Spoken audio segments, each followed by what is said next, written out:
Hello everyone, welcome back to easy prep vacancy update. इस vacancy के बारे में हमने पहले भी शॉर्ट वीडियो के माध्यम से बताया था और हमने जो हमारा वैकेंसी का एक बहुत बड़ा सेशन लिया था जिसमें हमने लगभग 10,000 वैकेंसीज की बात करी, उसमें भी इस वैकेंसी को कवर किया था।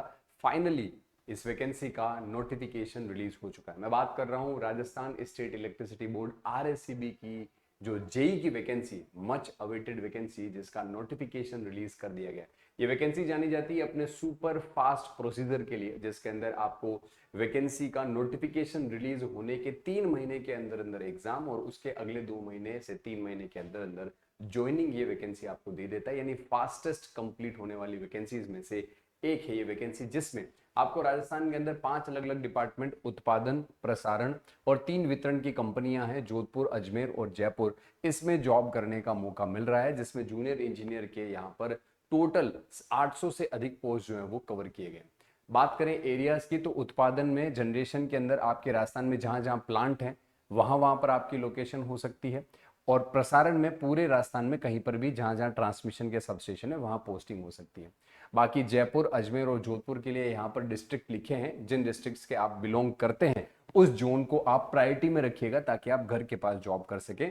यहाँ पर बात करें अगर टोटल वैकेंसीज की, तो सबसे पहले बात करें जूनियर इंजीनियर इलेक्ट्रिकल की पोस्ट के लिए, तो यहां पर आपको पूरा डिटेल में विवरण दिया गया है। उत्पादन में टोटल 107 वैकेंसीज हैं, बैकलॉग 1 है, मतलब पिछली वैकेंसी में एक खाली रह गई थी पोस्ट, तो टोटल 108 वैकेंसी यहां पर दी जा रही है। प्रसारण में पिछली बार कोई वैकेंसी नहीं थी, इस बार फ्रेश 156 वैकेंसी है। पिछली साल जो पिछले से पिछले साल यानी कि जो 2 साल पहले की वैकेंसी है, जो पिछले साल कंप्लीट भी हुई थी, स्टार्टिंग में ज्वाइनिंग मिल गई थी सभी को, तो उसकी 156 पोस्ट है, पहले थी नहीं, टोटल 156 है। जयपुर जो वितरण है इसके अंदर कोई बैकलॉग नहीं है, सभी बच्चों ने ज्वाइन कर लिया, 189 पोस्ट सबसे ज्यादा इसी के अंदर है। अजमेर के अंदर 122 है और यहाँ पर जोधपुर के अंदर 119 पोस्ट आपको देखने को मिल रही है। यानी टोटल आप मोटा माटी देख लीजिए कि 100, 200 और 300 और फिर 400 और फिर यहाँ पर 500, 500 के बाद में 600 और लगभग 700 के आसपास पोस्ट आपको यहाँ पर टोटल देखने को मिल रही है नॉन टीएसपी एरियाज के अंदर। अगर बात करें अपन रिजर्वेशन की, बाकी आप अपने अपने कैटेगरी के अकॉर्डिंग चेक कर सकते हैं। यूआर हैं, बैकवर्ड क्लास हैं, या फिर एमबीसी हैं, एससी एसटी हैं, ईडब्ल्यूएस हैं, तो आप अपने यूआर की पोस्ट के साथ अपनी कैटेगरी की पोस्ट को ऐड कर लीजिएगा, आपके लिए जो टोटल वैकेंसीज हैं वो आपको दिख जाएगी। इसके अलावा बात करें हॉरिजॉन्टल रिजर्वेशन की यहाँ पर सुविधा की गई है। अब बात करें टीएसपी एरिया, तो टीएसपी एरिया के अंदर आपको यहाँ पर टोटल उत्पादन की 1 वैकेंसी है, प्रसारण की 6 है, अजमेर के अंदर 22 वैकेंसी है, क्योंकि टीएसपी एरिया सबसे ज्यादा अजमेर जोन के अंदर ही लगता है, और जोधपुर के अंदर आपको यहाँ पर 4 वैकेंसी दी गई है। टीएसपी एरियाज वो हैं जो रिजर्व होते हैं, और यहाँ पर आप लोगों को जो है वो टीएसपी एरियाज के जो रेजिडेंट हैं उनको जो है वो प्रायोरिटी इसके अंदर दी जाती है। अब बात करें मैकेनिकल इंजीनियर, बहुत अच्छी वैकेंसी, मैकेनिकल ब्रांच के लिए वैकेंसीज बहुत कम निकलती हैं। 107 प्लस 1 108 वैकेंसी मैकेनिकल के लिए यहाँ पर दी गई है, और ये पूरी की पूरी वैकेंसी उत्पादन, यानी जहां जहां जनरेटिंग स्टेशन है वहां वहां एकदम टॉप क्लास जॉब और एकदम प्रैक्टिकल जो आपने किताबों में पढ़ा है वो फील करना है, तो आप इस वैकेंसी में बहुत ही ज्यादा जो है वो प्रैक्टिकल चीजें देख पाते हैं, क्योंकि आप एक पावर प्लांट में वर्क कर रहे हैं। तो 108 पोस्ट मैकेनिकल ब्रांच के लिए दी गई है, और इसके अलावा टीएसपी एरिया के अंदर भी 2 पोस्ट यहां पर दी गई है। अब बात करें सिविल की भी वैकेंसी जो है वो अनएक्सपेक्टेड थी, मगर सिविल की भी वैकेंसी यहां दी गई है। प्रसारण में 31 पोस्ट सिविल इंजीनियर्स के लिए भी दी गई है, तो सिविल इंजीनियर्स के लिए भी बहुत ही बढ़िया मौका है इस वैकेंसी को ग्रैब करने का, और टीएसपी एरिया के अंदर 1 वैकेंसी दिया गया है। तो यहां पर अपन ने वैकेंसी की टोटल डिटेल्स की बात कर ली कि वैकेंसी अपना जो है वो किस प्रकार से होगा। अब यहां पर कॉमन कॉम्पिटिटिव एग्जाम होगा जो सेपरेट होगा हर एक पोस्ट के लिए अलग अलग ब्रांच में, मतलब इलेक्ट्रिकल, मैकेनिकल, सिविल तीनों का एक जो है वो आपका पेपर होगा, मगर तीनों ब्रांचेस के लिए अलग अलग, मतलब नॉन टेक सेम होगा और टेक्निकल जो है वो सबका अलग अलग रहेगा। एक ही दिन में सभी ब्रांचेस का पेपर लेने की यहाँ पर बात हो रही है, और यहाँ पर जो है वो आपको required to give their priorities preference in their application itself, आपको पहले से ही प्रायोरिटी फिल करनी है कि 5 में से किस कंपनी में आपको जाना है सबसे पहले। पहले ऐसा होता था कि एक ही आप जोन में फॉर्म भर सकते थे, फिर यहां पर कॉमन कर दिया गया कि आप 5 में अप्लाई कर सकते हैं, एक ही फॉर्म से आपको बस प्रायोरिटी डालनी है कि आप किस में जाना चाह रहे हैं, आपके मार्क्स के बेसिस पे आपको आपकी जो प्रायोरिटी है उसके अकॉर्डिंग आपको आपका जोन मिल जाएगा। जैसे मान लीजिए आपके मार्क्स बहुत अच्छे हैं, आप 5 में जा सकते हैं, किसी में भी जा सकते हैं, मगर आपने जो प्रायोरिटी पे नंबर 1 रखा है वो आपको सबसे पहले मिल जाएगा। ठीक है, तो ये प्रायोरिटी आपको रखी गई है। अगर बात करें सैलरी की, तो सैलरी यहाँ पर राजस्थान गवर्नमेंट में फिक्स है, 20-25 हजार से ज्यादा किसी भी सैलरी, मतलब डिपार्टमेंट की सैलरी आपके जो नहीं रहती है 2 साल के प्रोबेशन पीरियड में। तो आपकी सैलरी 23,700 रुपए, ये जो सैलरी है ये डिप्लोमा वाली जूनियर इंजीनियर की नेशनल लेवल की पीएसयूज की वैकेंसी से आधा भी नहीं है। मतलब आप जैसे कंपेयर करें इसको एससीसीएल के साथ, तो वहां 50,000 के आसपास सैलरी थी।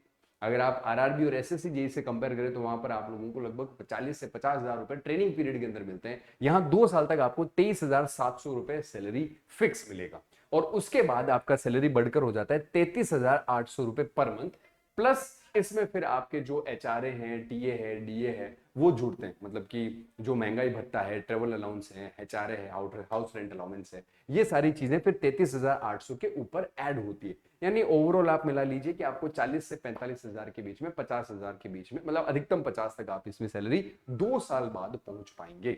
ये आपका सैलरी का यहां पर जो है वो हो गया।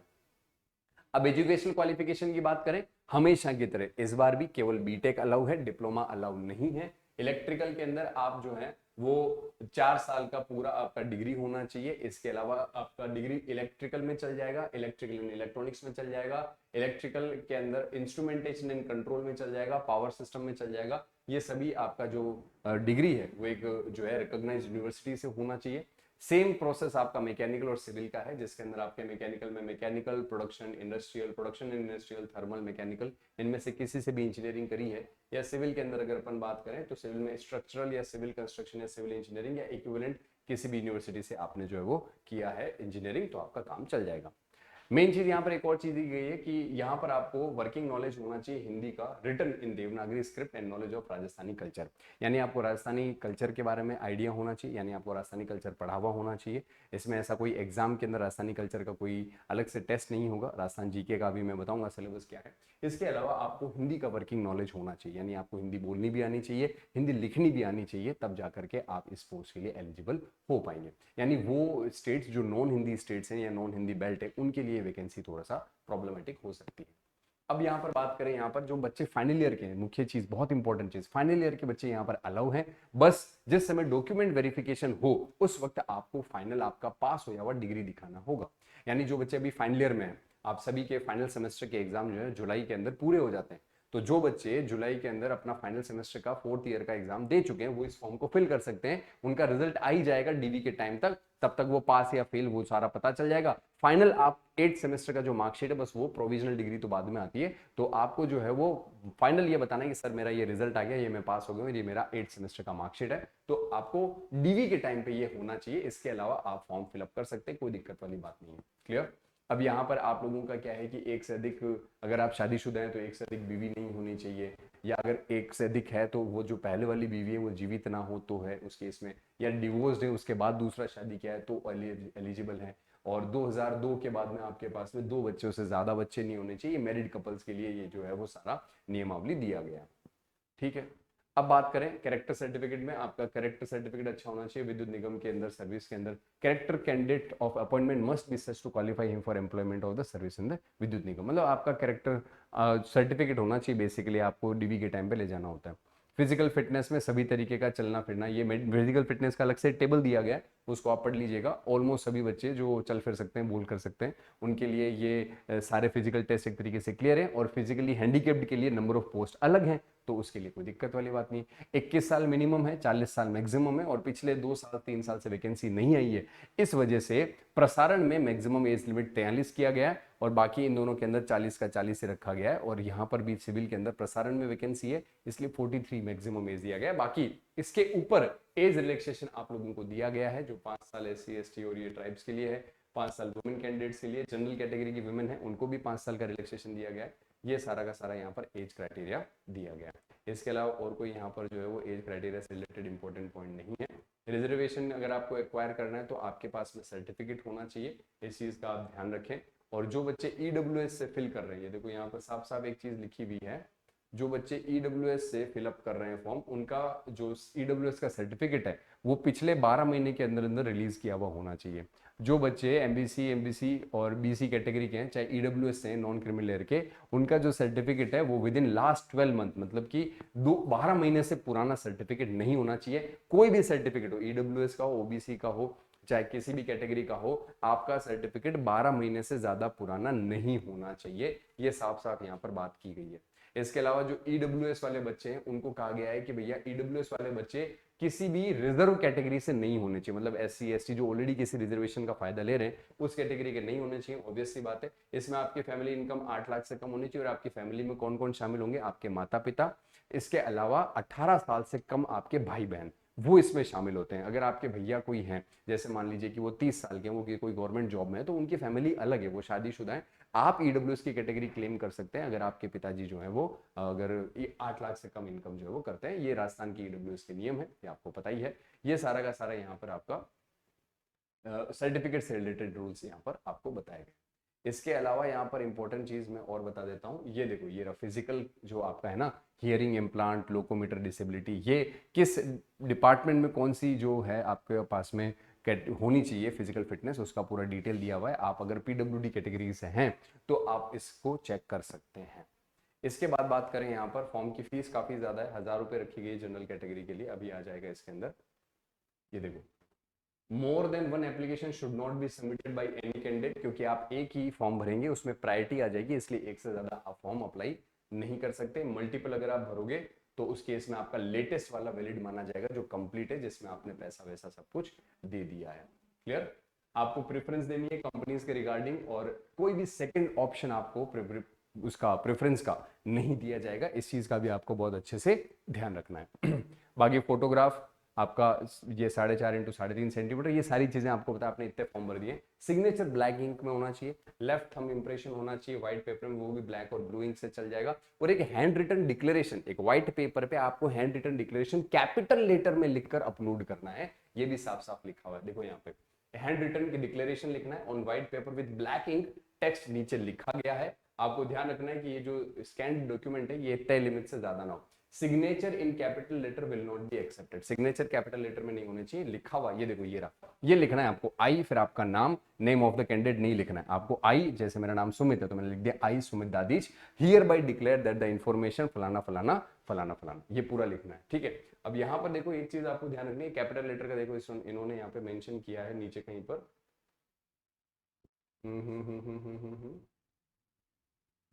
The mentioned handwritten declaration has to be candid on handwriting in English only, written and uploaded by anybody else in another language will not be considered. मैं गेट टेक्स्ट टाइप, अगर कोई बच्चा लिख नहीं सकता तो उसको टाइप करा के अंगूठे का निशान लेफ्ट थंब का लगाकर अपलोड करवा सकता है, उसमें कोई दिक्कत वाली बात नहीं है। कैपिटल लेटर वाला लाइन जो है वो यहाँ पर मेंशन जरूर था, मैं एक बार चेक कर लेता हूँ। कैंडिडेट को फॉर्म कैसे फिल करना है, आपको अप्लाई ऑनलाइन वाले ऑप्शन पे क्लिक करना है। ये ऊपर जो वेबसाइट्स लिखी हुई है ना, ये इनमें से किसी भी वेबसाइट पे आप जा सकते हैं। ये वाली जो वेबसाइट्स है, ये वाली वेबसाइट्स राजस्थान वाली, ये नोटिफिकेशन में आप क्लिक करेंगे तो यूआरएल ओपन हो जाएगा। इनमें से किसी भी वेबसाइट पे जाकर के आप अप्लाई ऑनलाइन का जो है वो बटन दबाएंगे। अप्लाई ऑनलाइन के बाद में यहाँ पर आपका रजिस्टर करना है। रजिस्ट्रेशन में आपको click here for new registration, अपना नाम वाम सब नंबर वगैरह डालना है, उसको आपको रजिस्ट्रेशन कंप्लीट कर लेना है, एसएमएस आ जाएगा। फिर उसके बाद में आपको in case of candidate is unable to complete the application form one go, he or she can save the data already entered by choosing save and next। आप सेव कर सकते हैं, अभी पूरा फॉर्म नहीं भर पा रहे, कुछ डेटा मिसिंग है तो सेव कर लो, जितना भर दिया उतना उसमें सेव रह जाएगा। अब देखो यहाँ पे candidate are advise to carefully read and verify the details filled in the online form, final submit से पहले पूरा अच्छे से पढ़ लें। फादर नेम, हस्बैंड नेम, ये सब चीजें बहुत जरूरी है, इनको ढंग से देख लें। Validate your details and save and next button आपको दबाना जरूरी है।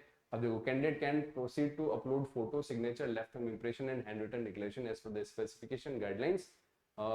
ठीक है, ये यहाँ पर आपका candidates can process to fill the details. ये देखो click and final submit, modify details, final submit से पहले क्लिक ऑन पेमेंट सबमिट। आपको मतलब कि पहले तो अपना लॉगिन करना है, तो आप क्लिक ऑनलाइन पे रजिस्ट्रेशन करना है, रजिस्ट्रेशन करके लॉगिन करना है, लॉगिन करके सारा डिटेल भरना है, सारे डॉक्यूमेंट्स अपलोड करने हैं, जितने भी जैसे फोटो हुआ, थंब हुआ, सिग्नेचर हुआ, हैंड रिटन डिक्लेरेशन हुआ, ये सारा अपलोड करना है, फाइनल सबमिट करना है, डबल चेक कर लेना है, और प्रेफरेंस ढंग से भरनी है, बाद में चेंज करने का ऑप्शन नहीं मिलेगा। ये सब कुछ करके फाइनल सबमिट कर देना। और एप्लीकेशन फीस यहाँ पर दी गई है 1000 रुपए जी जनरल कैटेगरी के लिए। बाकी जो भी कैटेगरी का बच्चा है, चाहे किसी भी तरीके का सर्टिफिकेट है, 500 रुपए यहाँ पर आपका जीएसटी के साथ इनका फॉर्म जो है वो उसका पैसा लगने वाला है।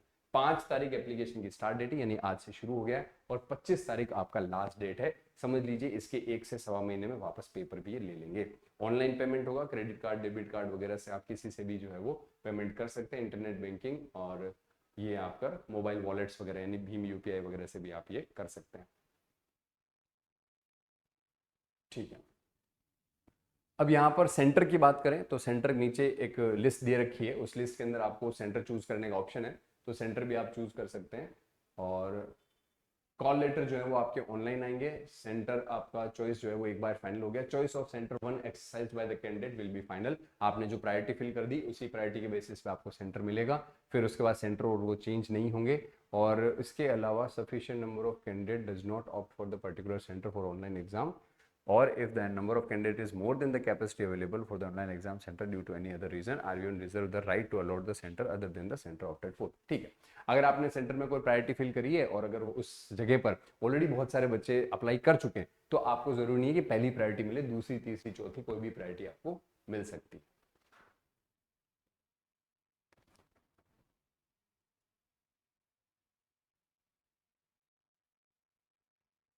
ठीक है, इसके अलावा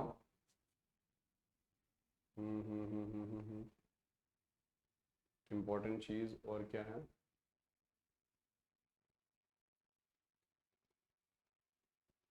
फोटोग्राफ अपलोड करने का गाइडलाइन हो गया। अच्छा, एक और चीज है इसमें, लाइव फोटो कैप्चर भी होगा आपका, है ना। लाइव फोटो कैप्चर, तो आपका वहां पे फॉर्म भरने के दौरान ही कैप्चर फोटो का ऑप्शन आएगा। तो अगर आप कहीं पर साइबर कैफे में हो तो वेबकैम से, और अगर आप मोबाइल से भर रहे हो तो मोबाइल के फ्रंट कैमरा से लाइव फोटो आपका कैप्चर होगा। लाइव फोटो के अंदर ध्यान रखना है, ensure that the photo is captured against the light coloured preferably white background and the adequate light, मतलब प्रॉपर लाइट हो, पीछे व्हाइट बैकग्राउंड हो, स्ट्रेट देखना है सामने कैमरे की तरफ, और फोटोग्राफ जो है वो पासपोर्ट साइज का आपको खींचना है। ये आपके डूज हैं। डोंट का मतलब स्मॉल साइज फोटोग्राफ नहीं लेनी है, कलर ग्लास, सनग्लासेस, चश्मा, किसी भी तरीके का चश्मा मत पहनना आप तो, और शेडो ऑन फेस, चेहरे पे आपका कोई छाई वगैरह नहीं होनी चाहिए, ब्लर फोटो नहीं होना चाहिए, डार्क में फोटो आपको नहीं लेना है। सिग्नेचर ब्लैक इंक का होना चाहिए, ये मैंने पहले ही बता दिया है। लेफ्ट थंब इंप्रेशन ब्लू और ब्लैक दोनों में से किसी का भी हो सकता है। ये देखो ये रहा हैंड रिटन। हैंड रिटन में यहाँ पर देखो क्या लिखा हुआ है, hand written declaration should not be written in capital letter. हाँ ये ध्यान, ये इंपॉर्टेंट चीज है, यहाँ पर ये कैपिटल लेटर में नहीं होना चाहिए, मतलब जो रनिंग राइटिंग है आपकी उसी रनिंग राइटिंग के अंदर आपको लिखना है, तो इस चीज का ध्यान रखना है। ये शुड नॉट बी रिटन लिखा हुआ है, मैंने पहले शायद ये बोल दिया था कि कैपिटल में लिखना है, इसीलिए मैं इस चीज को ढूंढ रहा था कि मैंने पढ़ा कहीं था जरूर। तो ये साफ साफ लिख दिया कि भैया ये आपको जो लिखना है वो रेगुलर आपकी राइटिंग के अंदर लिखना है। एक सिंपल ब्लैंक व्हाइट पेज लेना है, बिना लाइन वाला लेना है, उसके ऊपर आपको ये लिख देना है सारा का सारा, फोटो खींचना है। फोटो खींच के 800 इंटू 400 पिक्सल या 200 डीपीआई या 10 सेंटीमीटर इंटू 5 सेंटीमीटर, या यूं कहें कि 50 केबी से 100 केबी के बीच में फाइल होनी चाहिए। इसके अलावा जो डॉक्यूमेंट्स अपलोड होंगे वो भी आपके जो है वो साइज यहाँ पर लिखी हुई है। अगर साइज ज्यादा भी होती है तो वो वहां पर वार्निंग दे देता है, तो आपको पता चल जाएगा कि साइज छोटी करनी है। तो ये सारा काम आपके फॉर्म फिलअप की प्रोसेस से रिलेटेड हो गया। अब बात करें सिलेक्शन क्राइटेरिया की। हर बार इनका एग्जाम में सिलेबस थोड़ा थोड़ा बदल जाता है, हर साल की यही कहानी है।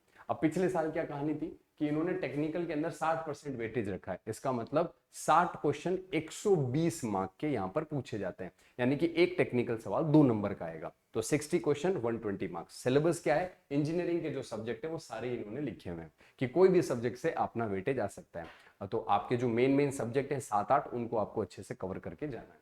नॉन टेक के अंदर इनका 40% वेटेज है, यानी 60 क्वेश्चन के तो 120 नंबर हो गए, और बचे हुए 80 क्वेश्चन आएंगे नॉन टेक के जो 1 नंबर के होंगे। तो 120 और 80 हो गया 60-40 का रेशियो। 60 क्वेश्चन 120 नंबर के और 80 क्वेश्चन 80 नंबर के। उस नॉन टेक्निकल में रीजनिंग और मेंटल एबिलिटी आएगा, जिसका सिलेबस इन्होंने यहाँ लिखा हुआ है, ये यहाँ पर एनालिटिकल नंबर सीरीज वगैरह, और लास्ट में ईटीसी लगा करके सस्पेंस छोड़ दिया कि और भी टॉपिक है। मैथ्स में इन्होंने बोला 12th लेवल का मैथ्स। अब पिछली बार क्या हुआ, नोटिफिकेशन में तो लिखा था 12th लेवल का मैथ्स, एग्जाम से महीना भर पहले नोटिस आया था कि आपके सिलेबस में से 12th का मैथ्स हटा दिया गया। अब इन्होंने वापस वही नोटिफिकेशन चिपका दिया, बस नंबर ऑफ पोस्ट चेंज करके, मगर शायद भूल गए कि पिछली बार मैथ नहीं था 12th का, इस बार वापस लिख दिया। तो भगवान भरोसे, हो सकता है एग्जाम टाइम पे ये हटा दे, अदरवाइज 12th लेवल का मैथमेटिक्स जिसमें इंटीग्रेशन, डिफरेंशिएशन, वो सब कुछ आपका, एलजेब्रा वगैरह, वो सब कुछ आपको पढ़ना है। जनरल साइंस और everyday science, current events including issues of state of Rajasthan, general knowledge और जनरल साइंस पढ़ना है। इसमें राजस्थान का हिस्ट्री, आर्ट और कल्चर, ये आपको यहाँ पर जानना है। साथ ही साथ आपको देखो यहाँ पर इंडियन हिस्ट्री भी है, सिविक्स है, ज्योग्राफी है, इंडियन पॉलिटी भी है, और राजस्थान को स्पेशल प्रेफरेंस दिया गया है, मतलब कि राजस्थान की पॉलिटी से रिलेटेड, राजस्थान की इकोनॉमिक्स से रिलेटेड, राजस्थान की ज्योग्राफी से रिलेटेड यहाँ पे सेपरेट सेक्शन रखा गया है। यानी आपके 12 क्वेश्चन तो लगभग आते हैं एवरीडे साइंस और जनरल नॉलेज इंडिया के, और उसके अलावा 38 क्वेश्चन के आसपास जो है वो आप लोगों के पूछे जाते हैं। ये 38 राजस्थान जीके के, हिंदी और इंग्लिश के भी क्वेश्चन आएंगे 10th लेवल के। अब आपको मैं बता देता हूँ नंबर ऑफ क्वेश्चन, 8 क्वेश्चन आएंगे इंग्लिश के, 8 क्वेश्चन आएंगे हिंदी के, 8 मैथ के और 8 एबिलिटी के। तो 8 चौके 32 क्वेश्चन तो ये हो गए। टोटल 80 में से 32 क्वेश्चन निकाल दो, यानी 48 क्वेश्चन। 48 क्वेश्चन में से लगभग 10 क्वेश्चन से 12 क्वेश्चन यहाँ आएंगे इंडिया जीके और एवरीडे साइंस के। तो 48 में से 12 निकाल दो, आप बचे 36 क्वेश्चन, वो कंप्लीटली राजस्थान जीके के यहाँ पर होंगे। 36 क्वेश्चन जो 36 मार्क्स के आपके रहेंगे। कोई इंटरव्यू नहीं है, नेगेटिव मार्किंग है, 1/3 का नेगेटिव मार्किंग यहाँ पर रखा गया है, मगर इन्होंने मेंशन नहीं किया है, सिर्फ इतना सा बोल दिया नेगेटिव मार्किंग है, यहाँ पर ऊपर मेंशन नहीं किया, मगर 1/3 रहता है। यूआर कैटेगरी को 30% मार्क्स और बाकी कैटेगरी को 20% मिनिमम मार्क्स चाहिए। ये तो ढकोसला है, वैसे भी कट ऑफ इतनी हाई रहती है कि ये मिनिमम मार्क्स तो आप आराम से क्वालिफाई करेंगे ही करेंगे। तो पेपर पैटर्न पता चल गया, फीस पता चल गई, नंबर ऑफ पोस्ट पता चल गई, पेपर फॉर्म भरना कब से स्टार्ट होगा वो पता चल गया, फॉर्म के अंदर आपको लाइव फोटो कैप्चर करनी है, आपको क्या क्या डॉक्यूमेंट अपलोड करने हैं वो आपको यहाँ पर पता चल गया है। और इस नोटिफिकेशन के अंदर कुछ खास बात है नहीं। डॉक्यूमेंट वेरिफिकेशन का आप यहाँ पे स्क्रीनशॉट ले लेना नोटिफिकेशन में कि क्या क्या चीज चाहिए। जैसे एप्लीकेशन फॉर्म भर दिया तो एप्लीकेशन फॉर्म का प्रिंट आउट लेना है, फीस भर दी तो फीस की जो ऑनलाइन रिसिप्ट जनरेट होती है उसका प्रिंट आउट लेके रख लेना, क्योंकि डीवी के टाइम काम आएगा, बाद में पछताओगे कि यार ये मेरे पास में था नहीं। तो एप्लीकेशन फॉर्म का प्रिंट आउट और अपना फीस का प्रिंट आउट, ये दो तो आप अपने पास प्रिंट आउट लेके सुरक्षित रख लेना। बाकी सारे डॉक्यूमेंट तो आप बाद में भी कर सकते। देखो, print out of E receipt of fees deposited and system generated print out of application, ये होना ही चाहिए, जिसमें आपका फोटो और सिग्नेचर दोनों होगा। ये आपको डीवी के टाइम सबसे पहले देना होगा। फिर उसके बाद में आपका डिग्री हो गया, सारे ईयर की मार्कशीट हो गई, आपके कैटेगरी के सर्टिफिकेट्स हो गए, विडो हो तो विडो के सर्टिफिकेट, ये सारे सर्टिफिकेट आपको, शादीशुदा हो तो मैरिज सर्टिफिकेट, मैरिज सर्टिफिकेट नहीं हो तो एफिडेविट देना है कि 2002 के बाद मेरे 2 ही संतान हैं, उनके नाम वगैरह, वाइफ का नाम वगैरह, ये सब कुछ आपको वहां पर प्रोवाइड करवाना है डीवी के टाइम पे। क्लियर? और इसके अलावा और यहाँ पर कुछ भी नहीं है कुछ खास। यहाँ पर चीटिंग वगैरह अलाउ नहीं है, बाहर फेंक दिए जाओगे, और अपन करेंगे भी नहीं। अपन चीटिंग चीटिंग सामने वाले करते हैं भाई, पेपर लीक करके, अपन तो ऐसा क्यों ही करेंगे। तो ये अपना यहाँ पर हो गया। वो नियम भी बना हुआ है भाई, ध्यान रख लेना, पेपर वेपर लीक भी कराने की कोशिश मत करना, राजस्थान में बहुत स्ट्रिक्ट नियम है। ये अदर इंस्ट्रक्शन में देयर इज नथिंग स्पेशल। और ये इंपॉर्टेंट डेट आ गई यहाँ पे लास्ट 5 अगस्त वो फॉर्म शुरू होगा सुबह 10 बजे से, और 25 अगस्त 12 बजे तक रहेगा। बहुत ही ढंग से एनालाइज करके अपने नंबर ऑफ पोस्ट देखते हुए उसके हिसाब से पोस्ट प्रेफरेंस चूज करना, सारी चीजें इकट्ठी करना, प्रॉपर साइज का फोटो, प्रॉपर साइज का सिग्नेचर, प्रॉपर साइज का वो हैंड रिटन वो जो है आपको लिखना है, ये सब चीजें एक साथ एक फोल्डर में डाल के फिर फॉर्म भरने बैठना, ताकि एक ही बार में सारी चीजें क्लियर हो जाए। इस सेशन के अंदर वैकेंसी अपडेट में इतना ही। मिलते हैं नेक्स्ट वैकेंसी अपडेट की वीडियो के अंदर, तब तक के लिए have a nice day, thank you so much and subscribe the channel for more vacancy updates. Thank you so much.